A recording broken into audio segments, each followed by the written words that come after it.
Hey guys, so the purpose of this vacation was to have an enriching trip, which I believe we did. We spent the last 3 days pretty much only visiting museums. So we went to the National Air and Space Museum, the Natural History Museum, National Art Gallery, the National American History Museum, and today went to the Holocaust Museum. A very powerful exhibit.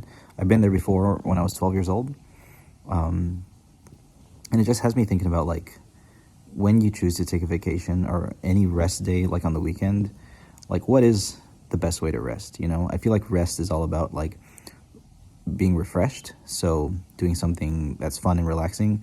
But I think like you can rest actively, like we're taking our minds off work, which is good, but we're also taking the time to like fill our brains with like good information, or just information in general, and then we can process it later, use it later.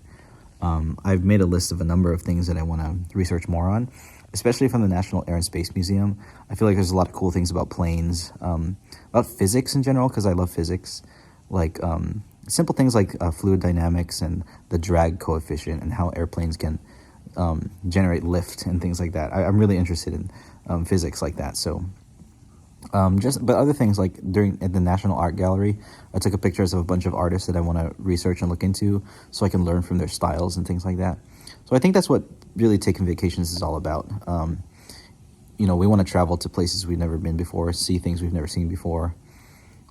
Sometimes you want to just rest and do something you're comfortable with. You don't want to step outside of your comfort zone. You want to just, relax and watch some show you've seen before or play some game that's relaxing to you. But I find life very engaging if you're encountering something new, and that's what we did. And so we're going back home tomorrow, and I feel rejuvenated and ready to work. I always like working. I chose a career where I really enjoy it, but now that my brain has more, it's all about like not wasting it too. Like obviously I took in a lot of information, but I want to be able to use it for something. I don't want it to just be inside my brain for no reason. I feel like I have a lot of random trivia knowledge in my brain. But now I'm trying to put it all together and create a model of the world in my own mind to have an understanding of the natural world. And I think that's what science and history are all about.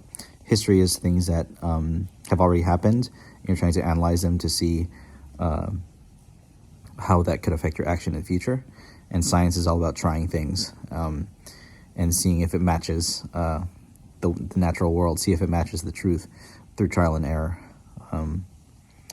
The Holocaust Museum was really something else. I've been there before, again, but it's always a visceral, nasty, heart-wrenching experience. I would obviously not recommend it for the faint of heart, but I do recommend it to anyone who is ready to become stronger and ready to look at the darkness in the world. And I think everyone ought to see the darkness so that they know it exists, they know it's possible. And that's why a lot of the messages at the end of the exhibit was all about like, never forget, never again type of thing, and understanding why things happen. It's like, it's not just about painting people as monsters. It's about understanding the motives. I feel like I have a better understanding. It's not my place to like be an authority on the subject at all, but I feel like from observing, we can all understand better. Yeah, one of the slogans was never stop asking why, and I think that's really strong. I think that's really good because why is a great question, and the more we ask it, the closer we can get to the truth. And maybe they say never stop asking because we'll never really get down to the truth. But the closer we get to it, the better idea we have of what action to do next. To me, I felt a merger of science and history, both really interesting topics to me. And my current like mental model of the world is like, even down to the most fundamental physics, like quantum physics, like the whole wave particle duality thing, like. It's all probabilistic until it actually chooses a position. You look at the position, and that's where the particle was. That's kind of how past and future are to me. The past is something that, for one reason or another, it chose what happened. Time chose what happened, or the universe chose what happened. And when it comes to the future, it's all probabilistic, and it's all about, trying to figure out the rules that made it that way. So, yeah, that's kind of what I've been thinking about during this whole vacation. That's all.